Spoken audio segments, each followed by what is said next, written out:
Well, all those three things are true. All those three things are different expressions of the same thing. Because if you're going to control people, and the number of people that are in full knowledge of what their agenda is and what they're trying to achieve in terms of transformation of global society is tiny compared with the target population. So you can control the population, if you like, physically, with tanks in the streets and soldiers at the door, up to a point, and it's a very small point. If you're going to control billions of people, and you're a relative handful, the way you control them is through their perceptions, because perception is everything. Your perception dictates what you accept, what you don't accept, what you challenge, what you won't challenge, what you will support and what you won't support. From perception comes everything. And you know, when we talk about people taking things for granted, one of the things that people take for granted more than anything else is their perceptions. Because they perceive that their perceptions are a result of free thought, their own free thought. I have come to this conclusion. But the methods of perception manipulation, well, they're blatant to anyone that wants to really look at it, but to those that don't, it's very subtle, but it's incessant. And if you go through the process of why most people see the world in a certain way, you can see where this comes from, because you're born into the world, and immediately you enter the world, your perceptions of reality start to be influenced by your parents. And your parents have been through the process that you're about to go through. Yeah.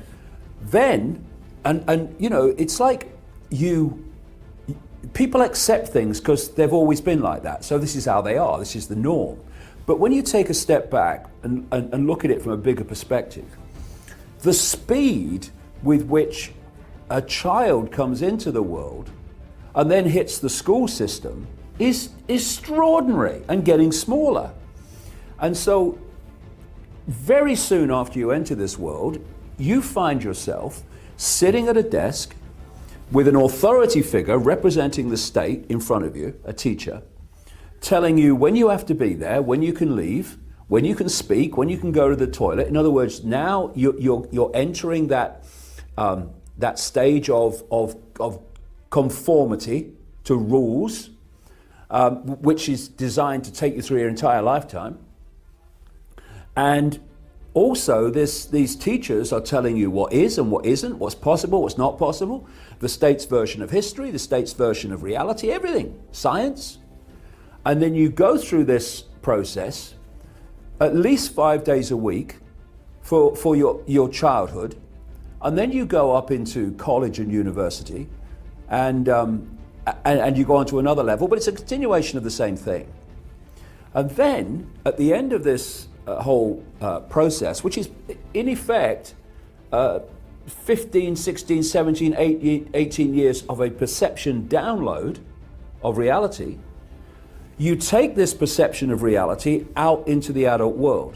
You go into journalism, you go into science, quantum physicists apart, most of them anyway.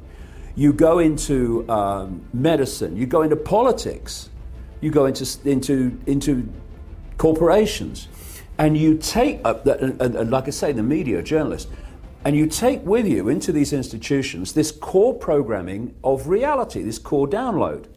And it is such a ludicrously narrow band of possibility, based, for instance, on the world being solid and physically real, when actually quantum physics has shown that that's not the case. But that's cast aside with the program. Okay, David, who are we to say that whatever they are downloading throughout these 16, 18 years, it's not right? Well, just by researching beyond it, I call this download the postage stamp consensus, because when you research deeper into the nature of reality, and also the nature of the world and world events, and also into history, which is written by the winners, you start to realize that the version of everything that you've been given, like I was through your formative years, was overwhelmingly, not entirely, but overwhelmingly either nonsense, either completely untrue, or a series of half-truths. And so what you do when you go into these institutions, you take that download with you, and then the institutions confirm that to each other that the download is true, the download is real, it's how things are. So doctors take their point of reference for healing and health from science. Journalists report the world from the point of view of this postage stamp consensus. Now I have to stop you. I haven't seen reporting for a long time. They are telling you, at least the last 15, 20 years, they are telling you what to think and how the things work. They are not reporting anymore. Exactly. And this point of reference that journalists take, there are some journalists, particularly the owners of the media, who are consciously putting out information to mislead and manipulate the perceptions of the population, thus their reaction and response to what is happening in the world. But, you know, I was a journalist for a long time in the mainstream, and most of them are not knowingly manipulating. They are coming from the point of view of the postage stamp consensus. And that says that anyone who steps off the postage stamp and says, hold on a minute, there are other ways of looking at the world, they're immediately dismissed as mad or dangerous. And the other thing is, from the point of view of journalistic and political postage stamp consensus, there's no such thing as a conspiracy.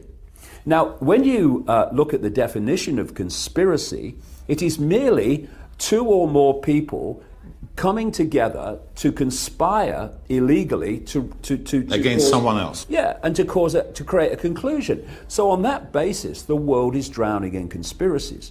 But what has happened is this in this area alone.